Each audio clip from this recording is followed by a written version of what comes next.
আলাইকুম এভরিওয়ান, কেমন আছেন আপনারা সবাই? আশা করি আল্লাহর রহমতে ভালো আছেন। আমিও ভালো আছি। আজ আপনাদের জন্য নিয়ে এসেছি সুজি দিয়ে নারকেল পিঠা। আমি ফ্রিজিং করা নারকেলগুলি বের করে নিয়েছি। এর মধ্যে তেজপাতা, দারচিনি, এলাচি, চিনি দিয়ে মিক্স করে নিয়েছি। তারপর চুলায় প্যানটা বসিয়ে কিছুক্ষণ নাড়াচাড়া করে একটু ব্রাউন কালার হয়ে গেলে নামিয়ে নেব। অন্য একটা প্যান বসিয়ে সুজিগুলোকে রেডি করে নিব। প্রথমে আমি প্যানটা চুলায় বসিয়ে নিয়েছি এবং তার মধ্যে 1 কাপ পরিমাণ পানি নিয়ে নিয়েছি।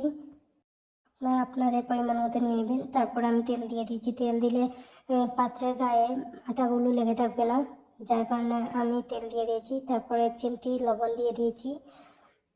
তারপর আমি এর মধ্যে সামান্য পরিমাণ চিনি দিয়ে দিব, যাতে ড্রটা একটু মিষ্টি মিষ্টি টাইপ হয়। চাইলে চিনিটা স্কিপটা করতে পারেন। তারপর আমি পানিগুলোর বলক আসা পর্যন্ত অপেক্ষা করব এবং সবগুলো নাড়তে থাকবো। যখন বলক চলে আসবে তখন আমি 1 কাপ পরিমাণ সুজি নিয়ে নেব। আপনাদের পরিমাণ মতো সুজি নিয়ে নেব। আমি পাত্রে ঢেলে নিব এবং সুজিগুলো যাতে দলা পাকিয়ে না যায় তার জন্য আমি আলতো হাতে নেড়ে নিব।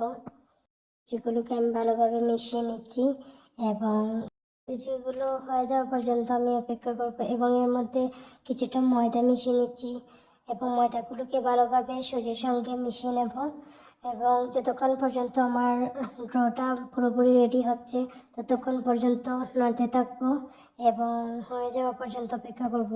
আমি ডোটা একটা পাত্রে ঢেলে নিচ্ছি।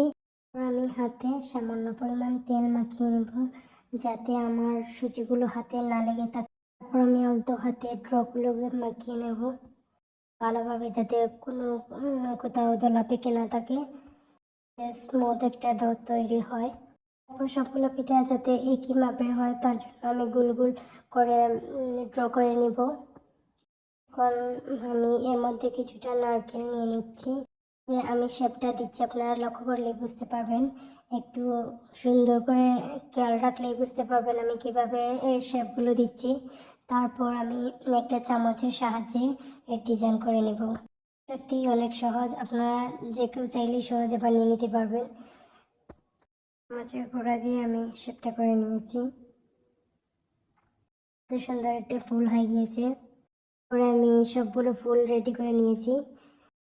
অন্য একটা পাত্রে আমি দুধগুলোকে রেডি করে নিচ্ছি। আমি 1 লিটার পরিমাণ দুধ নিয়ে নিচ্ছি। দুধকে আমি 1/2 লিটার করে নিব।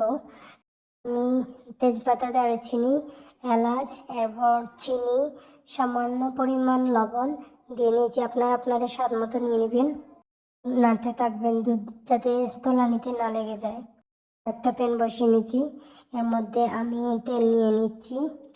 তেল গরম হয়ে আসা পর্যন্ত আমি অপেক্ষা করব। যখন কিছুটা গরম হয়ে যাবে তখন আমি একটা একটা করে পিঠা সবগুলো দিয়ে নিচ্ছি। সবগুলো পিঠা দেওয়া হয়ে গেছে। এখন আমি অপেক্ষা করব এগুলো লাল হয়ে যাওয়া পর্যন্ত। হয়ে গেলে আমি অপর পিঠ উল্টিয়ে নেব। তারপর অপর পাশে আমি দুধটাকে দেখে নিচ্ছি কিভাবে হচ্ছে না হচ্ছে, তলানিতে লেগে যাচ্ছে কিনা। এদিকে আমি পিঠাগুলোকে উল্টে নিয়েছিলাম। তারপর উপর পিঠ হওয়া পর্যন্ত আমি অপেক্ষা করব। এখন আমি আবার উল্টিয়ে নিচ্ছি, দেখতেছি পিঠাগুলো হয়ে গিয়েছে কিনা। আরও কিছুটা সময় নিয়ে নিতে হবে যতক্ষণ পর্যন্ত না কিছুটা হয়ে আসছে। পিঠাগুলো হয়ে গেল, তারপর নামিয়ে নিলাম। তারপর আরও কিছু পিঠা ছিল, ওগুলো দিয়ে আমি ভেজে নিয়েছি। এগুলো আপনারা চাইলে এমনিতেও খেতে পারবেন ব্রাউন করে, চাইলে দুধে দিয়েও খেতে পারবেন। তারপর আমি সবগুলো পিঠা দুধের মধ্যে দিয়ে দিয়েছি একটু ঠান্ডা করে। পিঠাগুলো দেওয়া হয়ে গেছে। দেখুন আমার পিঠাটা ফাইনাল লুক কত সুন্দর হয়েছে মাশাআল্লাহ, আর অনেক সুস্বাদু খেতে হয়েছে। সবাই তো ছেটেপুটে সবগুলোই খেয়ে নিয়েছে। এই দেখুন আমার পিঠার লুক কতটা সুন্দর লাগছে এবং কতটা মজাদার মনে হচ্ছে। এভাবে আমি পিঠাগুলো সার্ভ করে নিচ্ছি। এরপরে আপনারা চাইলে নারকেলও দিতে পারবেন, নারকেল দিলে অনেকটা মজা হয়। আর কেমন হলো আমার পিঠাটা বলবেন।